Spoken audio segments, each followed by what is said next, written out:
Bonjour mes chers amis, une fois de plus avec un grand plaisir que je me tiens devant vous dans ce nouveau numéro. Et sans plus tarder, nous allons donner les titres de ce nouveau numéro. C'est un sujet interrogatif et il est intitulé Branham est-il le septième ange d'Apocalypse 10, 7. Alors, comme vous le savez avec moi que c'est dans le souci de légitimer son ministère par les Écritures que le prophète William Branham, comme d'aucuns le disent, d'aucuns le nomment plutôt, s'est livré à un joyeux exercice de piocher certaines écritures, certains versets bibliques, afin de se l'attribuer, afin de se donner une légitimité dans les écritures, comme les prophètes déjà dit autrefois, en imitant un peu Jean-Baptiste qui pouvait dire je suis la voix de celui qui crie dans le désert. Et à partir de ce moment-là, Jean a été identifié dans les écritures prophétiques d'Ésaïe chapitre 40, et ce qui a permis à ce que le peuple de ce temps-là puisse se reconnaître par les Écritures, par la parole, pour identifier qui était réellement Jean. Et lorsque le Christ aussi vient, rapporte, il reporte que Jean est celui dont il est écrit, voici j'enverrai mon messager devant ta face, et il confirme aussi qu'il était Élie le prophète, et bien évidemment mentionné dans Malachie chapitre 3, puisque le chapitre 4 n'existe pas dans la version hébraïque. Alors, ici, dans le souci, comme je l'ai dit, de légitimer aussi son ministère, William Branham aussi s'est approprié certaines écritures. Et parmi les écritures dont il s'est approprié, nous avons déjà étudié sur Luc 17 et 30, nous avons déjà parlé de Malachie chapitre 4, et je crois que vous avez suivi avec beaucoup d'attention. On n'a pas voulu prêter les intentions à William Branham, mais on l'a fait parler en rapport avec la Bible et on l'a pris juste au juste sur ses propres paroles. Et pour ce numéro-ci, nous allons parler d'Apocalypse chapitre 10, le verset 7.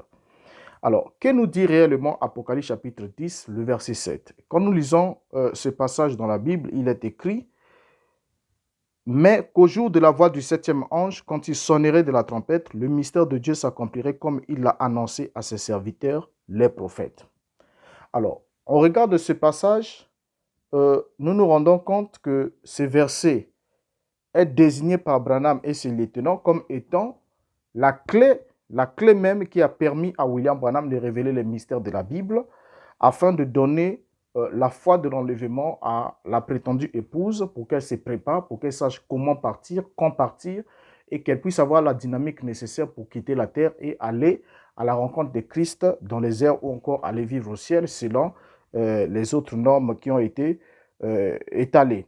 Mais lorsqu'on fait une étude sérieuse, une étude minutieuse de ce verset, on se rend évidemment compte que ce verset vient apporter un coup fatal au dogme selon lequel William Branham, conformément à Apocalypse 17, serait le messager ou le révélateur de tous les mystères de la Bible en vue de ce que la foi de l'enlèvement puisse être octroyée à l'épouse. Alors, nous devons commencer par relever ensemble avec vous que durant tout le temps du ministère de William Branham, il a parlé de l'église de Laodicée, où il a parlé de l'âge de Laodicée, comme il a su l'évoquer, rien que deux fois, en deux occasions. La première fois dont il a fait mention, c'est le 9 juin 1958. Il a prêché le message intitulé « Le message à l'église de Laodicée », prêché le 9 juin 1958. Et la deuxième fois que William Branham fait mention de l'âge de Laodicée, il parle dans l'âge de l'église de Laodicée, prêché le 11 décembre 1960, lorsqu'il a prêché la série de cet âge de l'église. Il en a parlé deux fois dans son ministère. Mais en parlant, durant les deux fois qu'il a eu à évoquer la question sur l'âge de Laodicée ou l'église ou le message de l'âge de Laodicée, dans ces deux sermons, bien qu'étant transcrits sous forme de brochure, Branham n'a même pas parlé une seule fois d'Apocalypse 10, ni même du septième ange, ni même du septième messager, ou encore des mystères, ou ni même des tonnerres. Donc il n'a fait mention ni du septième ange, ni d'Apocalypse 10, ni du septième messager, ni même des mystères qui doivent être révélés, et il n'a pas non plus parlé aussi des tonnerres. Dans ce message-là, concernant l'Odyssée, lorsqu'il a évoqué pour désigner le messager et tout ça là, donc il n'a pas fait mention de tous ces éléments. Alors, chose qui doit être, n'est-ce pas, bien évidemment curieux de sa part. Pourquoi? Parce qu'il parle du message à l'église de Laodicée, il parle de l'âge de l'église de Laodicée, mais là-dedans, il n'évoque pas la mission d'Apocalypse chapitre 10, il n'évoque pas le septième ange, l'expression septième ange n'y figure pas, et l'expression septième messager n'y figure pas non plus, et l'expression mystère avec ou sans S ne figure non plus dans ces deux brochures ou dans ces deux prédications, tout comme l'expression tonnerre avec ou sans S aussi n'y figure pas. Alors, il y avait bien évidemment 7 églises existant en Asie mineure, comme nous le savons très bien selon l'histoire, dont les anges avaient reçu des lettres. Et ça nous est rapporté à partir d'Apocalypse chapitre 1er, qui nous en parle jusqu'au chapitre 3. Alors, pour commencer, le terme ange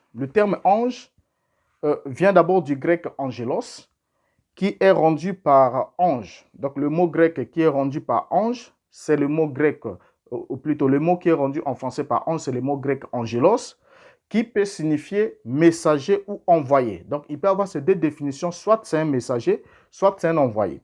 Alors, les anges peuvent être célestes. Ils sont de deux natures. Ils peuvent être célestes. En ce moment-là, on parle des êtres qui sont esprits, selon Hébreux chapitre 1, le verset 14, qui nous parle, qui nous dit que ce sont des esprits au service de Dieu, envoyés pour exercer un ministère en faveur de ceux qui doivent hériter le salut.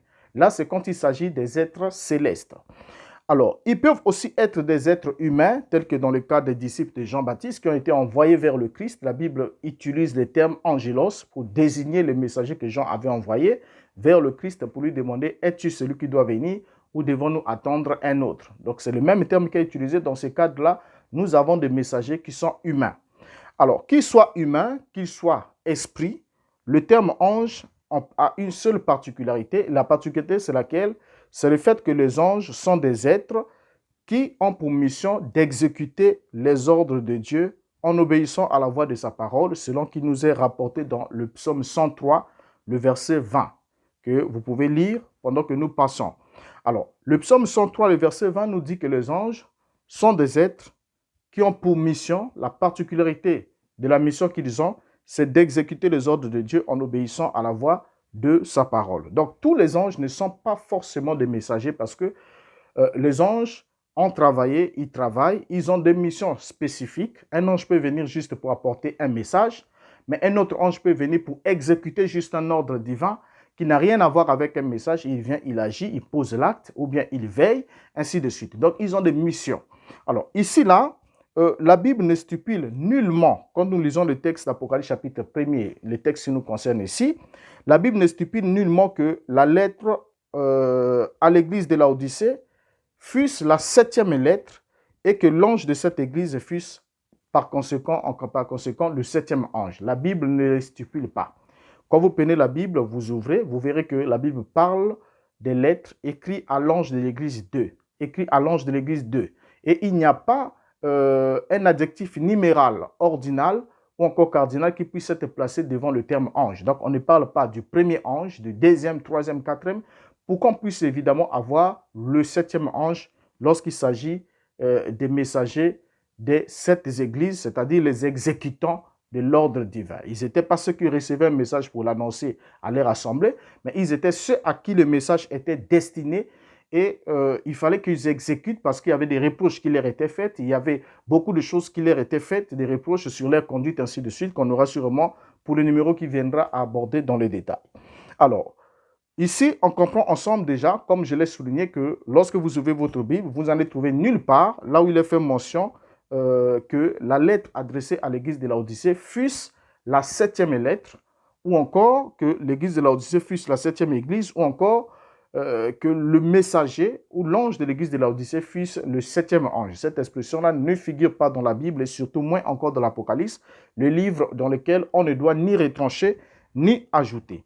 Alors, Jean devrait écrire les lettres. Il devrait écrire les lettres dans un livre et envoyer cela aux 7 églises parce que le Seigneur lui a dit, ce que tu vois, écris-les dans un livre et envoie-les aux 7 églises. Donc, c'est clair.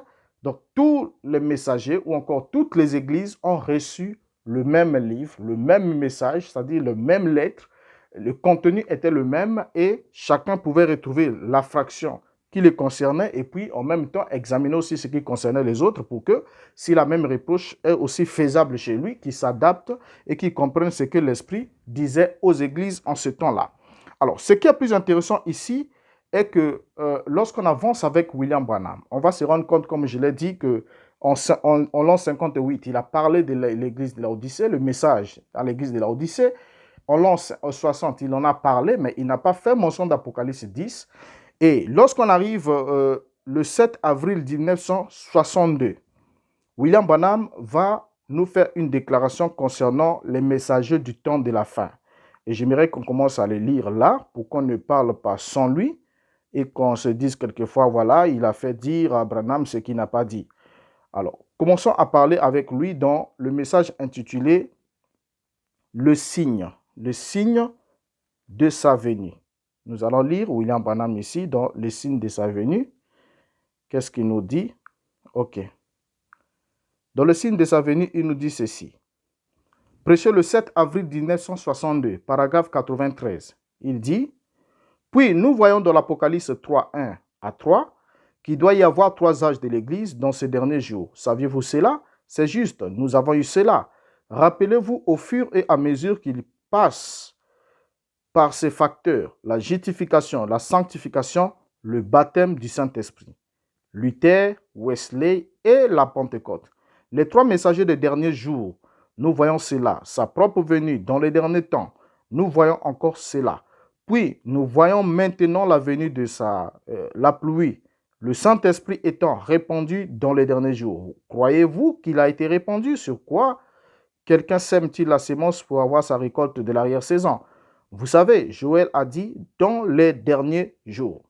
Alors, vous voyez, sur cette citation, qu'est-ce qui attire notre attention sur la citation? Ce qui attire l'attention sur la citation, c'est que William Branham nous présente les 3 messagers du dernier jour. Il nous parle des 3 messagers, les 3 messagers des derniers jours, et il cite Luther, Wesley et la Pentecôte.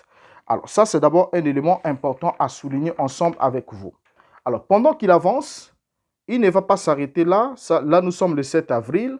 Il ne va pas s'arrêter là, il va ajouter quelque chose d'autre en date du 22 avril 1962. Donc, la même année, le 7, il nous dit qu'il y a 3 messagers pour le temps de la fin, Luther, Wesley et la Pentecôte. Et lorsqu'il arrive en date du 22 avril 1962, donc la même année, le même mois, William Branham change de langage. Et qu'est-ce qu'il va commencer à nous dire? Dans la restitution de l'arbre de l'épouse, prêché le 22 avril 1962, à partir du paragraphe 312 jusqu'au paragraphe 316, y compris. Je vais lire. Il dit ceci pour qu'on saisisse bien sa pensée. Il nous dit, « Maintenant, écoutez attentivement. Maintenant, il y avait, écoutez maintenant, ne manquez donc pas ceci. Il y a eu 4 messagers de la mort. Ou voudrez-vous plutôt que nous arrêtions tout simplement? Voudrez-vous plutôt écouter très attentivement maintenant? Écoutez. Il y en a eu 4. Il y a eu 4 messagers de la mort qui ont tué cet arbre. Et c'est vrai. Qui étaient-ils? Le gazam, la sauterelle, le gélec et le asile. Et c'est vrai. 4 messagers des démons romains, des dogmes qui ont tué cet arbre. L'un a pris ses fruits, l'autre son écorce, ou plutôt il a pris ses feuilles, l'autre a pris son écorce, l'autre a ôté sa vie. Et c'est vrai. 4 messagers des dogmes ont tué l'arbre tout, sauf les racines. Et il y a eu 4 messagers de la mort pour détruire l'arbre. Il y a 4 messagers de la vie qui restaurent l'arbre. Bien, ça, avant qu'on passe au paragraphe qui suit, je crois que nous saisissons tous la pensée de William Branham. Il nous parle de l'arbre, de la restitution de l'arbre de l'épouse, que l'arbre a été détruit par 4 messagers de la mort qui ont détruit l'arbre. Et l'arbre doit être restauré par 4 messagers de la vie. Et lorsque William Branham va continuer, nous lisons le paragraphe 313 dans la même brochure. Il dit, « Comprenez-vous cela? Amen. Car Dieu a dit, je restaurerai cela. Comment va-t-il restaurer cela? Par 4 messagers de la mort, il a été détruit. Alors 4 messagers de la vie restaureront cela. Qui fut le premier? Martin Luther avec la justification. Qui fut le deuxième? John Wesley avec la sanctification. Qui était le troisième? La Pentecôte avec la restauration des dons, le Saint-Esprit, le baptême du Saint-Esprit. Qui était le quatrième? La parole. Quoi? La parole. Paragraphe 314. Il y a eu 4 grands prophètes. L'un d'eux, Martin Luther, a commencé à faire briller une lumière. C'était une petite lumière, juste une très petite force de justification. Puis vint Wesley, plus fort, la sanctification. Après Wesley vint un plus fort que lui, la Pentecôte, le baptême du Saint-Esprit, dans un autre grand prophète. Voyez, mais dans le dernier jour, selon Malachie 4, Élie doit venir avec la parole elle-même. Donc là déjà, on continue, on lit le dernier verset, le deux derniers versets, puisque nous allons jusqu'au verset 16, comme nous l'avons mentionné. Il va dire ceci, il va compléter ceci. Ok. Il dit, paragraphe 15 à 16, et 315 à 316. La parole de l'Éternel venait au prophète dans les lumières du soir. Elle doit venir pour restaurer et rétablir. Quoi? Ramener le cœur des enfants à la foi des pères. Quatrième lumière. 4 tueurs ont rangé cela. 4 messagers ont détruit cela. 4 messagers ont détruit cela. 4 messagers de la mort ont entraîné cela dans des dogmes. 4 messagers de la justice restaurent cela. Alors, remarquez ensemble avec moi ici que, en parlant des derniers messagers, comme on vient de les lire, William Branham, le 7 avril 1962, il nous dit qu'il restait, il y en avait 3 au temps de la fin, 3 messagers du temps de la fin. Il cite Luther, Wesley et la Pentecôte. Mais lorsqu'il arrive à la date du 22 avril 1962, William Branham nous parle des 4 messagers de la mort qui ont détruit l'arbre de vie. Et comme il y a eu 4 messagers de la mort, il faut qu'il y ait aussi 4 messagers de la vie.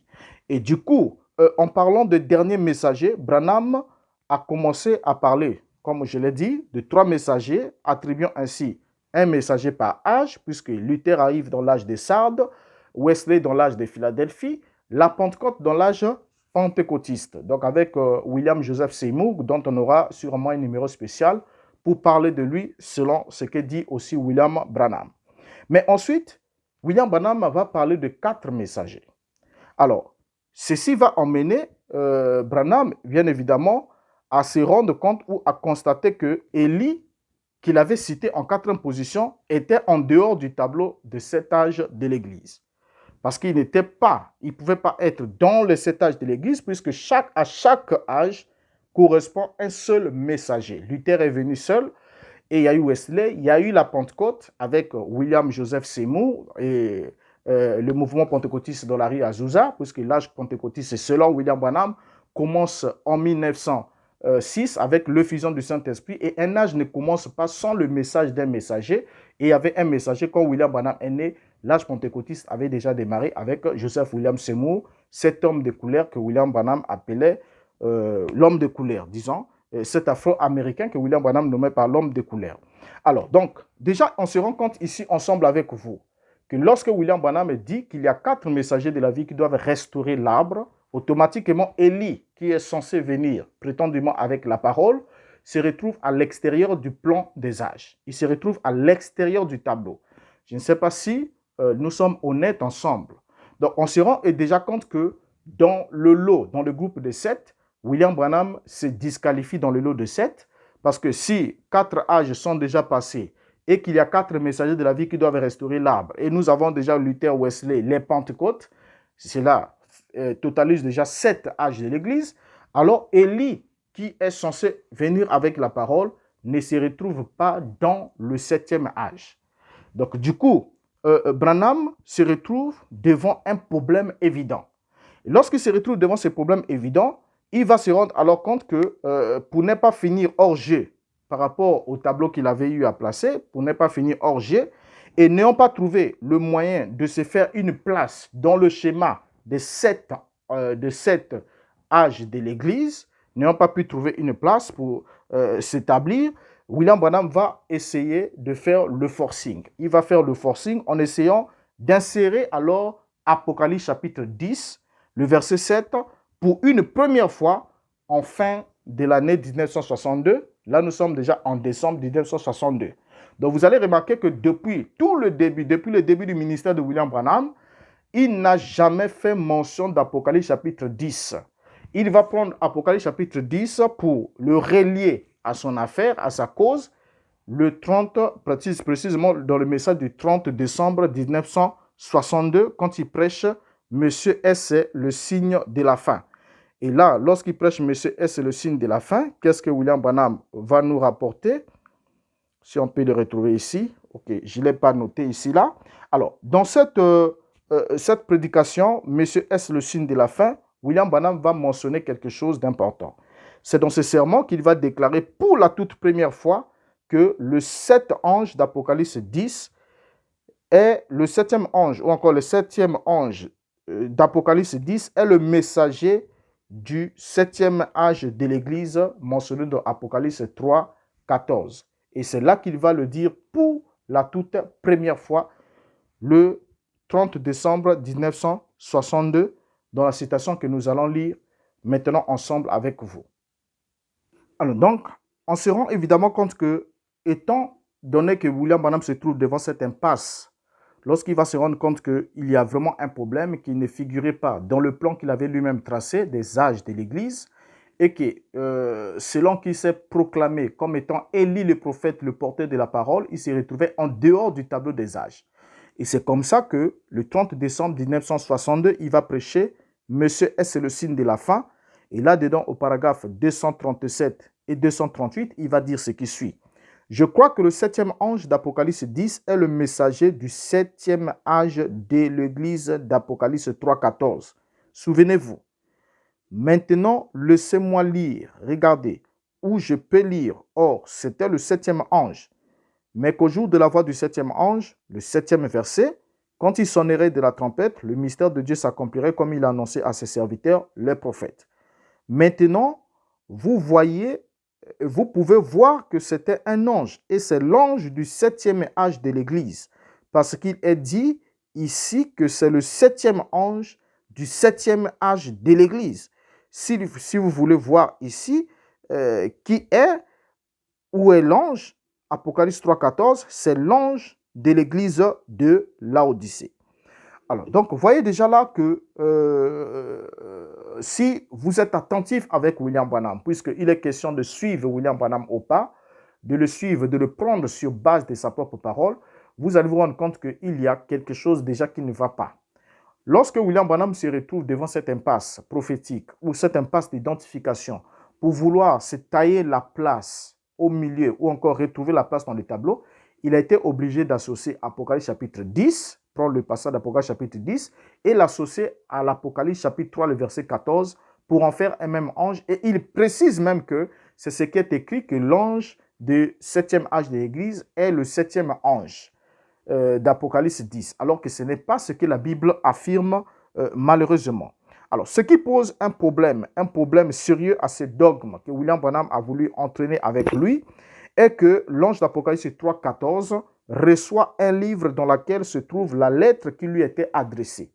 Ça, c'est d'abord ce que la Bible nous donne comme information. Cet ange d'Apocalypse 3, 14 reçoit un livre qui contenait la lettre qui lui a été adressée, lettre qui contenait la volonté divine à exécuter en ce qui le concerne. Mais alors que l'ange d'Apocalypse 10, 7 fait partie des 7 anges célestes qui reçoivent des trompettes après l'ouverture du 7e sceau.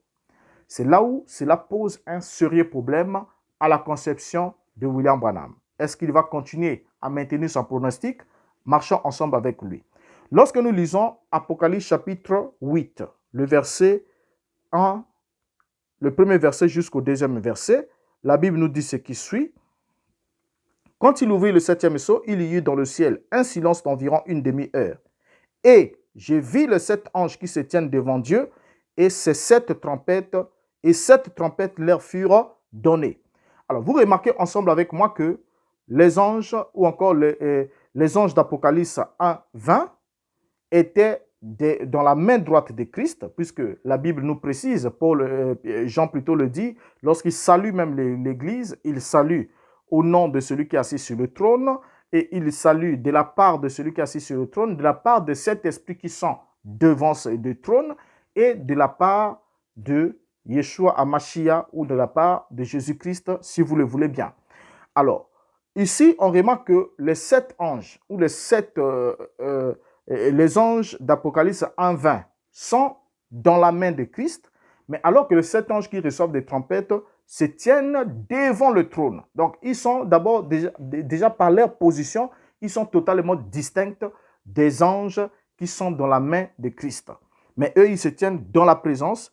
Et la Bible nous dit que dans Apocalypse 8, qu'ils ont reçu des trompettes. Des trompettes, c'est que les 7 ou les anges de l'Église ou encore des églises n'avaient pas reçu. Parce qu'ils ont reçu des lettres écrites à l'ange de l'Église de Laodicée, écrites à l'ange de l'Église de Sardes, écrites à l'ange d'eux. Donc, ils ont reçu des épîtres écrites dans un livre. Mais alors que ces 7 anges ici, après l'ouverture du 7e sceau, reçoivent des trompettes. Donc, ils ne reçurent leur trompette qu'après l'ouverture du 7e sceau. Ça, c'est un élément très important d'abord à souligner. Alors, quand on lit même le verset 2e, avant qu'on arrive au 2e verset, on comprend que la conjonction de coordination est figurant au début du 2e verset d'Apocalypse chapitre 8. La conjonction est qui figure au début de ce 2e verset indique une suite conséquente de l'action entamée au 1er verset. Vous voyez, donc il y a eu d'abord l'ouverture du 7e sceau. Et la Bible dit, il ouvrit le 7e sceau. Et quand il ouvrit le 7e sceau, il lit dans le silence, dans le ciel, un silence d'environ une demi-heure, point. Ensuite, le 2e verset commence par la conjonction de coordination « et ». Or, lorsque la phrase commence par la conjonction de coordination « et », cela indique que le verset 2e ou le 2e verset est une suite conséquente du 1er verset. Donc, ce qui arrive, qui va être décrit au 2e verset est la conséquence de ce qui a été posé comme acte au 1er verset. Et voilà pourquoi la Bible nous dit « et j'ai vu les 7 anges qui se tiennent devant Dieu et 7 trompettes leur furent données. » Donc, Jean n'a pas vu les anges recevoir des trompettes avant l'ouverture du 7e sceau. Ça, c'est d'abord un élément important à retenir. Alors, tout celui qui est sérieux avec lui-même verra qu'il n'y a pas de connexion entre l'ange de l'église de Laodicée évoqué dans Apocalypse chapitre 3, le verset 14, et le 7e ange annoncé dans Apocalypse 10, le verset 7. Si vous êtes au fait, si vous êtes sérieux avec vous-même, c'est-à-dire avec votre intelligence, vous allez vous rendre compte qu'évidemment, il n'y a pas de connexion entre l'ange d'Apocalypse chapitre 3, le verset 14, qui reçoit des épîtres, et les 7 anges d'Apocalypse chapitre 8, verset 1er au verset 2, qui viennent après l'ouverture des 7 sceaux. Alors, de plus, le moment où chacun de ces 7 anges d'Apocalypse 8, verset 1er à 2, sonne la trompette est bien indiqué dans la Bible. Et quand vous ouvrez votre Bible ensemble, vous pouvez ouvrir la Bible, vous allez voir que le premier ange sonne la trompette dans Apocalypse 8, le verset 7. Il sonne sa trompette. Le deuxième sonne sa trompette dans Apocalypse 8, le verset 8. Le troisième sonne sa trompette dans Apocalypse 8, le verset 10. Le quatrième sonne sa trompette dans Apocalypse 8, le verset 12. Le cinquième sonne sa trompette dans Apocalypse 9, le verset 1er. Le sixième sonne sa trompette dans Apocalypse 9, le verset 13. Et le septième ange sonne sa trompette dans Apocalypse 11, le verset 15. Alors, quand le septième ange sonne la trompette dans Apocalypse 11, le verset 15, c'est effectivement dans Apocalypse 11, le verset 15, que le septième ange dont l'action a été annoncée antérieurement dans Apocalypse 17, sonna sa trompette. Donc, quand on est dans Apocalypse chapitre 10, le verset 7, c'est juste l'annonce, puisqu'il est écrit, il est dit, mais qu'au jour de la voix, celle-ci qu'on dit le 7 tonnerres ne l'écrit pas, mais qu'au jour de la voix du septième ange, quand il sonnerait de la trompette, le mystère de Dieu s'accomplirait comme il annonçait à ses serviteurs le prophète. Donc, Apocalypse 10 est l'annonce du son de la trompette du septième ange. Et ces 7 anges-là font partie de la série des 7 anges célestes qui ont reçu des trompettes devant la présence de Dieu, qui n'a rien à voir avec les 7 messagers des 7 églises de l'Asie mineure, ces 7 églises qui sont même passées il y a de cela bien longtemps. Alors, maintenant, nous allons lire ensemble avec vous, puisque nous abordons cette question, elle est très importante, bien que nous sommes en train de toucher des points saillants, les points essentiels, pour qu'on comprenne exactement d'où vient cette théorie d'Apocalypse chapitre 10, vouloir annexer cela à William Branham. Comment est-ce que Branham a voulu tripoter avec ces versets pour se l'attribuer, parce qu'il a compris que dans le tableau de 7, il n'avait plus de place. Il fallait créer une 8e place. Mais comme cette 8e place n'existe pas dans le plan, il n'y a pas un 8e messager, lui étant amoureux du chiffre 7 qui disait être divin, en oubliant toutefois que les dragons aussi, dans l'Apocalypse aussi, avaient 7 têtes. Mais pour lui, 7, c'est un chiffre mystère. Donc, il fallait s'accrocher au 7. Mais lorsqu'il se rend compte qu'il y a des difficultés avec le 7, il a voulu créer 4 messagers de la vie après Luther, dont le 4e serait Élie, le porteur de la parole pour restaurer les cœurs des enfants à leur père, et bien évidemment qui serait lui-même. Mais nous avons déjà eu un numéro où nous avons parlé avec citation de William Branham à l'appui, et la Bible à l'appui et l'histoire à l'appui, et nous avons démontré avec les Écritures, sans qu'il y ait un avis contraire bien sûr, que William Branham n'était pas le prophète Élie de Malachie 4. Au fait, quelqu'un peut le dire s'il ne l'a pas étudié, mais celui qui a bien étudié la question se rendra évidemment compte qu'il a été juste bercé ou encore berné et trempé.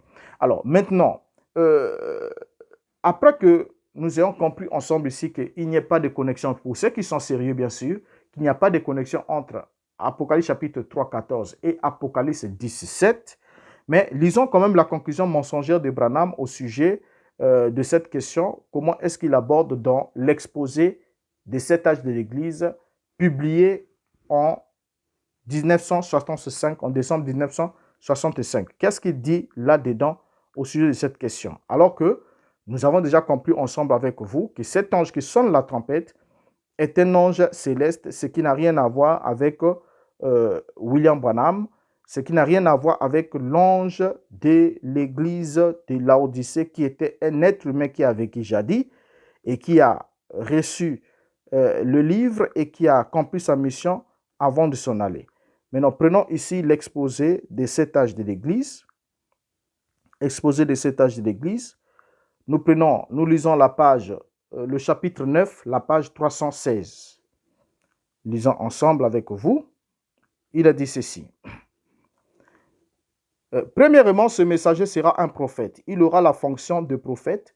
Il aura le ministère prophétique.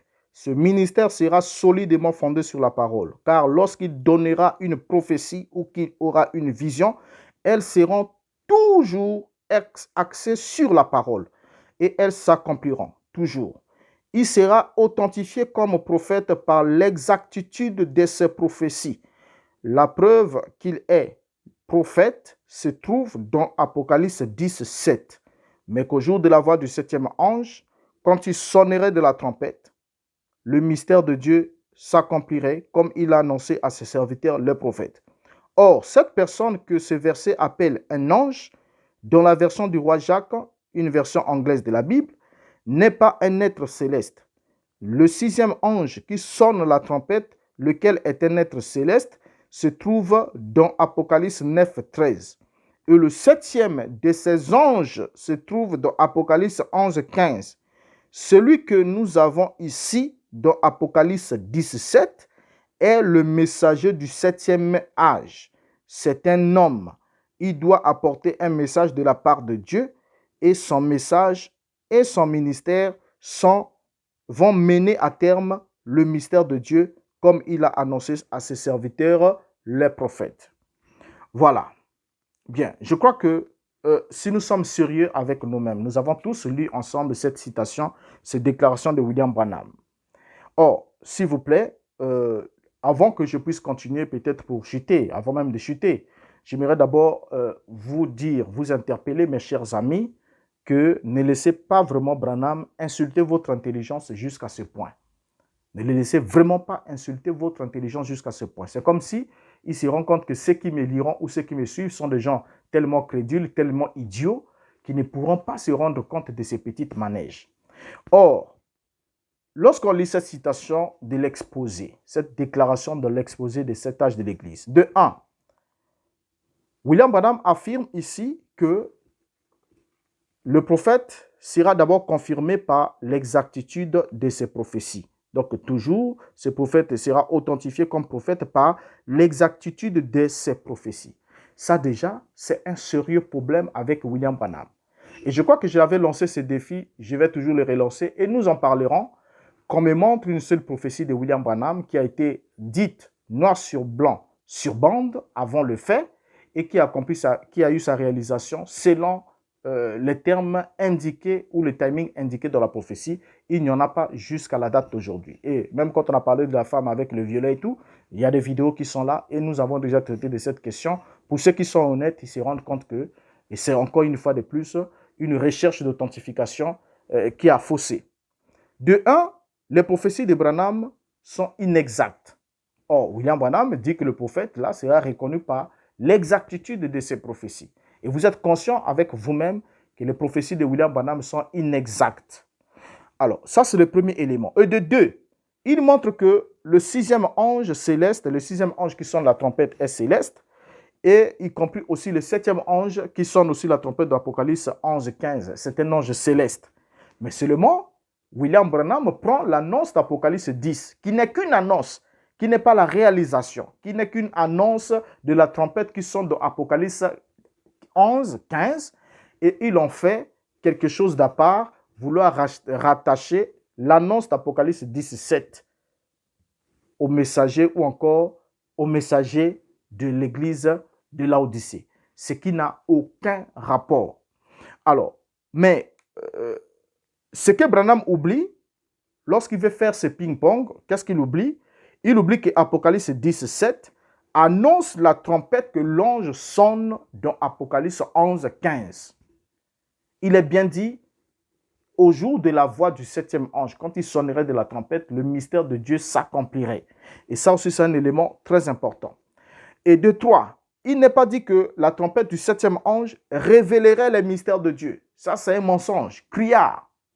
Il est dit dans l'exposé que la trompette du septième ange révélerait les mystères. C'est faux, on ne peut, quelle que soit la version que vous prendrez, vous ne verrez pas le terme révélé dans l'annonce d'Apocalypse chapitre 17. Parce que pour commencer d'abord, le livre d'Apocalypse lui-même, c'est un livre de révélation.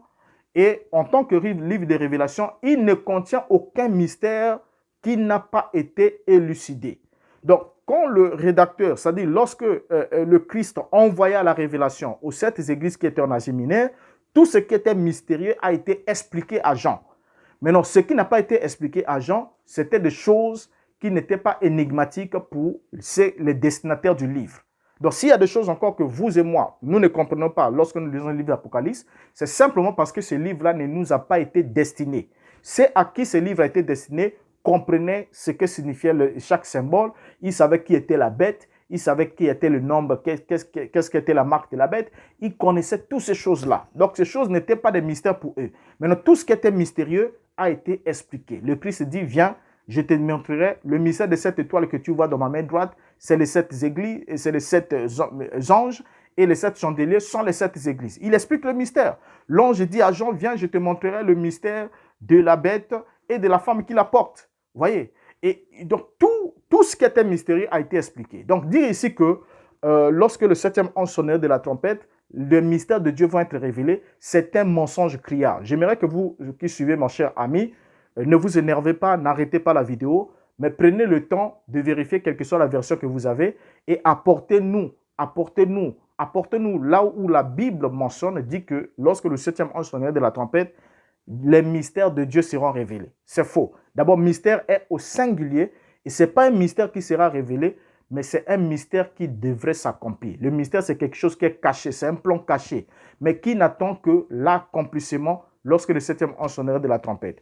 Et effectivement, ici, lorsque le septième ange sonne de la trompette, ce mystère qui devait s'accomplir, c'était la récupération du royaume, du monde, par Dieu, ensuite pour le donner à Christ comme héritier de toutes choses. Vous savez bien que Christ avait, quand le Satan lui avait présenté tous les royaumes du monde et leur gloire, il lui a dit, prosterne-toi devant moi, si tu te prosternes et tu m'adores, je te le donne, parce que cela m'a été donné, j'en fais ce que je veux. Mais pourquoi le Christ ne s'est pas prosterné, n'a pas accepté cela?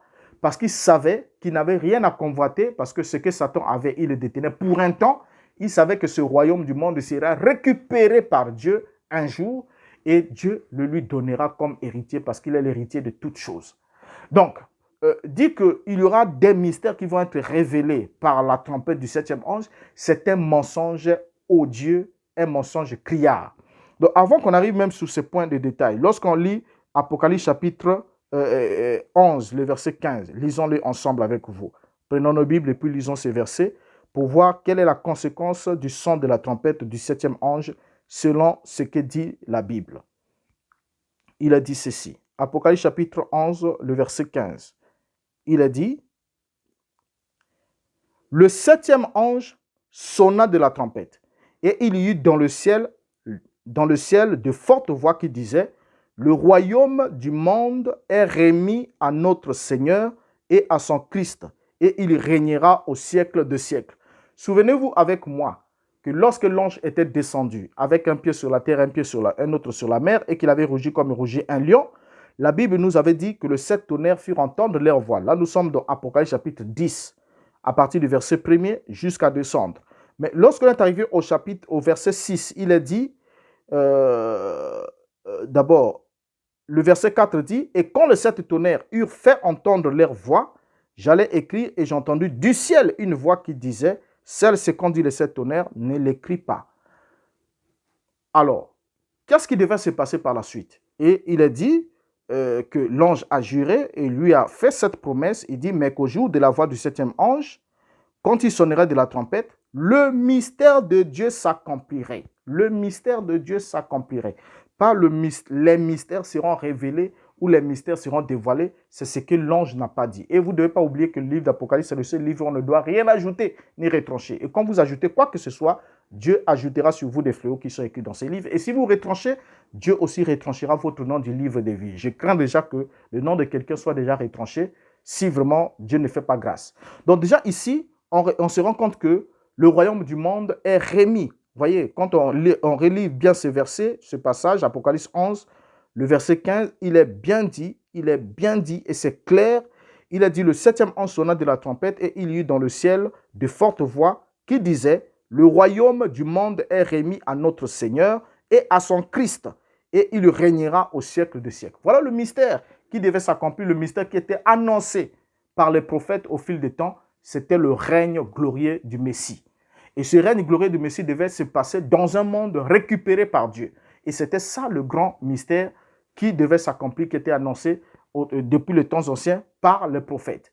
Alors, ça n'a rien à voir avec un certain prétendu septième ange ou septième prophète ou septième messager qui viendrait révéler soi-disant les mystères. Alors, Branham se dit révélateur de mystères. Et je vais chuter par là. Lorsque Branham se dit qu'il est révélateur des mystères, en voulant à propos Apocalypse chapitre 10, le verset 7, qui n'a rien promis, qui n'a pas promis un révélateur des mystères, Branham a été d'abord incapable d'expliquer Apocalypse chapitre 3, le verset 12. Prenez votre Bible, prenez, lorsque Branham enseigne sur l'âge de Philadelphie, prenez ça en brochure, prenez ça dans le livre de l'exposé. Vous verrez que le verset 12, Branham n'a jamais pu l'expliquer. Et si vous avez l'explication, vous nous la mettez en commentaire. Vous fouillerez. Moi, j'ai passé tous les 15 ans que j'ai passé dans le message de Branham, j'ai fouillé chaque brochure. Il n'y a pas une brochure que je n'ai pas lue. Je les ai fouillées, que ce soit en anglais, les traductions, les versions, tout ça là. William Branham n'a jamais expliqué Apocalypse chapitre 3, le verset 12 qui dit « À celui qui vaincra, j'écrirai sur lui le nom de la ville de mon Dieu. J'écrirai sur lui le nom de la ville de mon Dieu, la nouvelle Jérusalem qui descend du ciel de près de mon Dieu. J'écrirai sur lui le nom de mon Dieu et mon nom nouveau. » Ça, William Branham n'a jamais expliqué cela. Et vous allez voir des gens faire tout le tripotage nécessaire autour pour dire, voilà, le nom nouveau de Dieu, c'est Branham, c'est ceci, c'est cela, c'est la parole. Et on se tape la tête. Pourquoi? Parce que William Branham était incapable de l'expliquer. Pourquoi il ne pouvait pas l'expliquer? Parce qu'il ne connaissait pas plus exactement qui était réellement Jésus. Et à cela s'ajoute son mutisme sur les 7 coupes d'Apocalypse, qui sont restés mystérieux alors qu'il avait promis qu'il devait aussi prendre cette soirée pour parler aussi de cette trompette et pour parler aussi bien évidemment de cette coupe, chose qu'il n'a pas fait. Donc, s'il est le dernier prophète messager qui devait révéler les mystères, il est mort en laissant certaines choses non révélées. Et j'aimerais vous apprendre qu'il n'y a pas de mystère révélable dans l'Apocalypse. Il n'y en a pas. Comme je l'ai dit tantôt en passant, tout ce qui était mystérieux a été révélé parce que c'est un livre de révélation, c'est un livre qui a pour objectif d'ôter le voile pour que les disciples qui passaient la persécution, qui passaient la tribulation au premier siècle, puissent comprendre pourquoi est-ce qu'ils sont en train de subir et puissent être fortifiés pour garder la foi et comprendre quelle est la récompense qui les attend. Donc, il n'y avait rien de mystérieux ou des mystères qui devaient leur être révélés par un prétendu septième ange pour qu'ils aient la foi, soi-disant de l'enlèvement.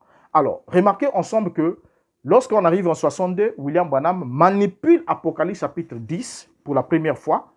Si vous avez des points où il en parle avant 62, apportez-les nous en commentaire. Nous serons contents de les lire. Mais si aujourd'hui, là, vous comprenez déjà que William Branham a pris ces versets-là en 1962, il a manipulé, vous voyez, il manipule ces versets en 1962 et il fait un rapprochement entre Apocalypse 10, 7 et Apocalypse 3, 14, ce qui ne marche pas avec votre intelligence. Je ne suis peut-être pas assez intelligent, mais avec mon quotient intellectuel ou avec le peu d'intelligence et de discernement que j'ai, je ne peux pas insulter mon intelligence au point de croire, d'accepter aveuglément que l'ange dont l'action est annoncée dans l'Apocalypse 17 est réellement l'ange d'Apocalypse 3, 14. Ça n'a pas de rapport, aucun rapport.